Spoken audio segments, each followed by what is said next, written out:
Yes, kumusta? No? Kumusta? Wala na. Pasko na mga ka-Gym 5. Welcome na naman sa ating panibagong usapan ngayong araw.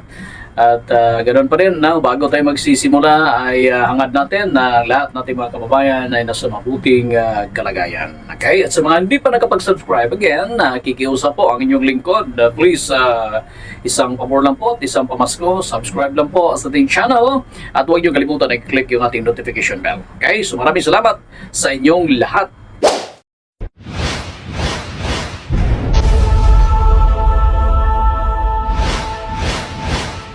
Na suporta. Ngayon guys, ayan no,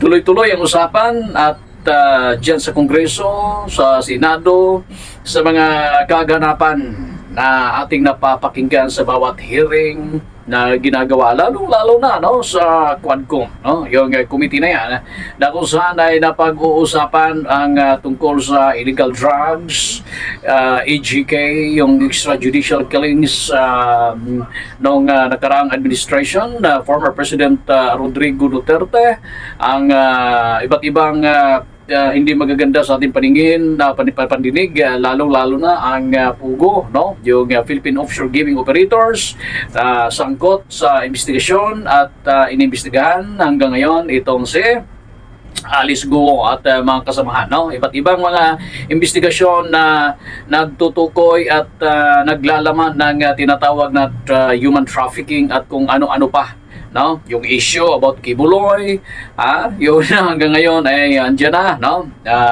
Hinarap na niya yung mga reklamo laban sa kanya at kung ano-ano pa, no? Ng mga naririnig natin nitong 2024. Alam naman natin, no, na hanggang ngayon umuugong pa rin ang usapin, no, about confidential fund of OVP at iba pang mga usapin. Ngayon, ito na. So ngayon, meron ng speech, no, na ipinaabot itong si Quadcom, no, sa iba't ibang committee ba, iba't ibang committee.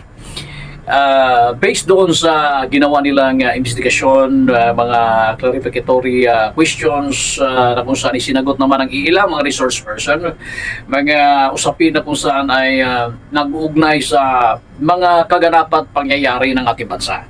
Okay? Ito, pagkikinggan natin, no, ang speech ni Congressman Barbers, no? Alam naman natin na siya yung nagpipreside minsan sa hearing ito. Guys, pakikinggan natin. Government officials and foreign syndicates pointing to corruption and systemic exploitation.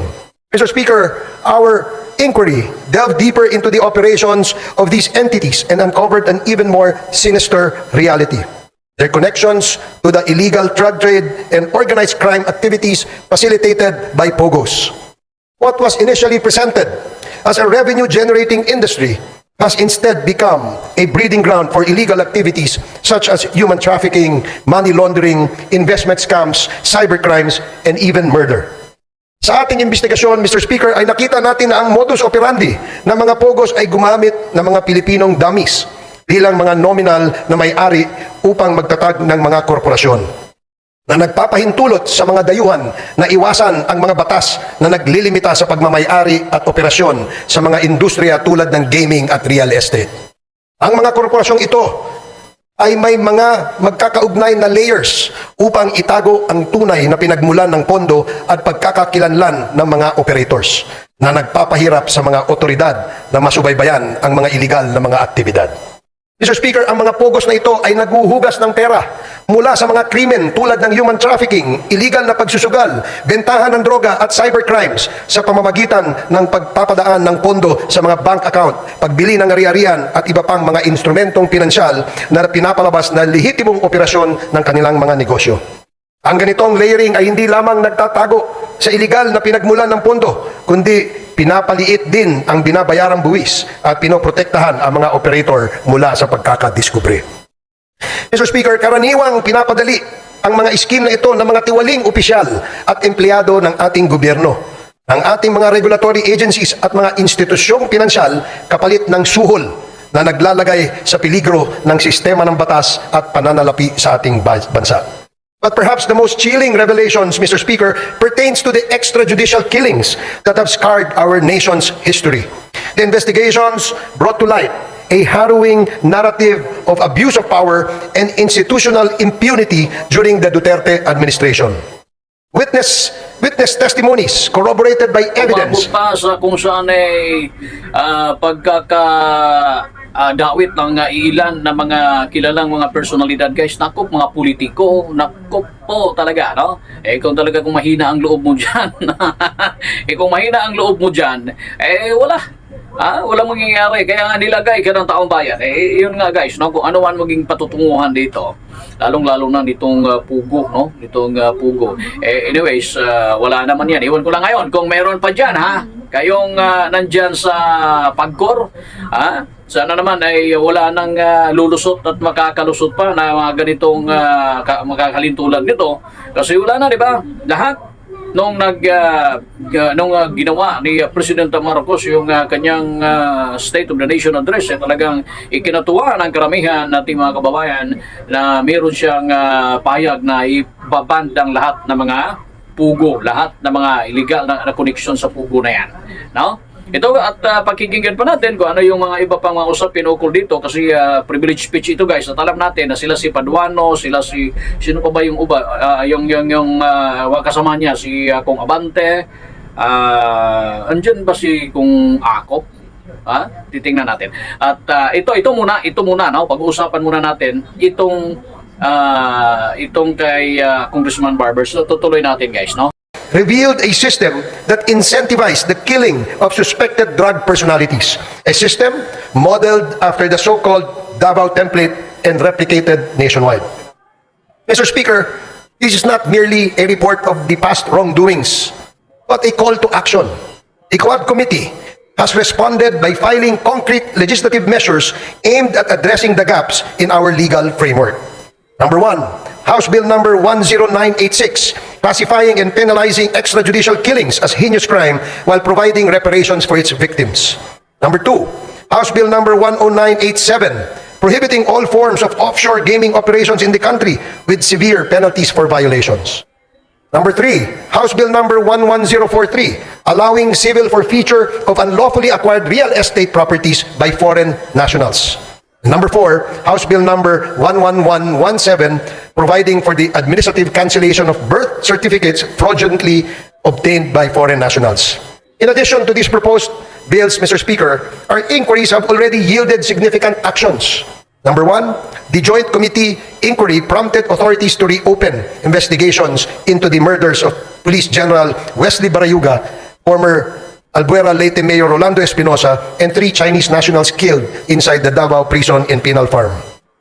2, the certificate of registration of or incorporation of Empire 999 Realty Corporation was revoked by the SEC.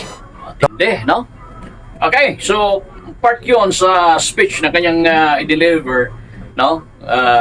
Nitong nakarang araw. Kahit ang atin lang dito, guys, kung ano man maging epekto at maging resulta nito matapos nito, ay sana naman ay maging magkaroon na ng katahimikan at mas lalong unlad ng ating bansa kasi yan lang naman ang hangad natin, no?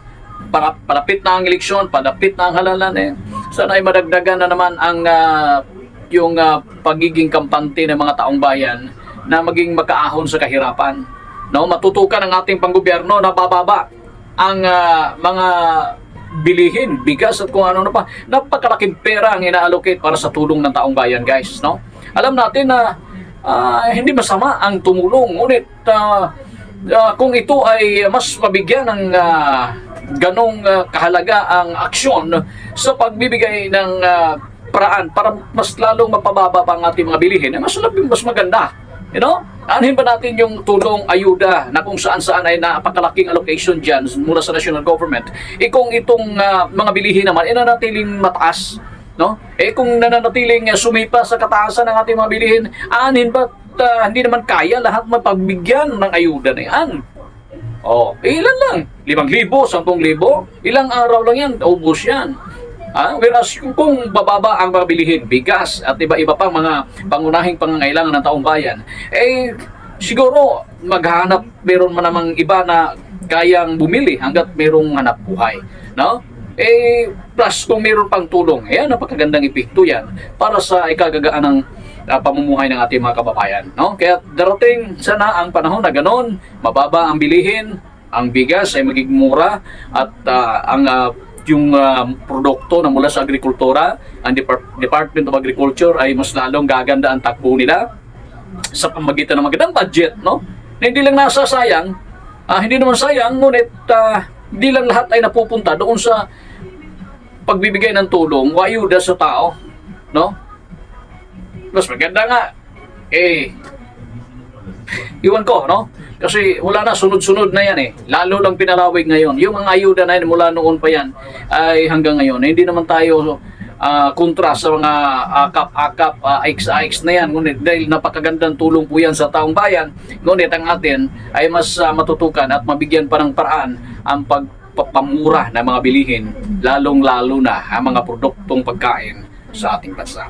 At hindi naman tayo nawala ng pag-asa kasi meron pa namang mga taon ditong si President Marcos na ito, at mag-i-eleksyon na naman, na sana naman ay mas matutukan at na maramdaman ng taong bayan ang kasaganaan ng ating bansa. Okay, hanggang sa muli po, ito po ang G5 TV. Maraming salamat. Mabuhay ang buong Pilipinas.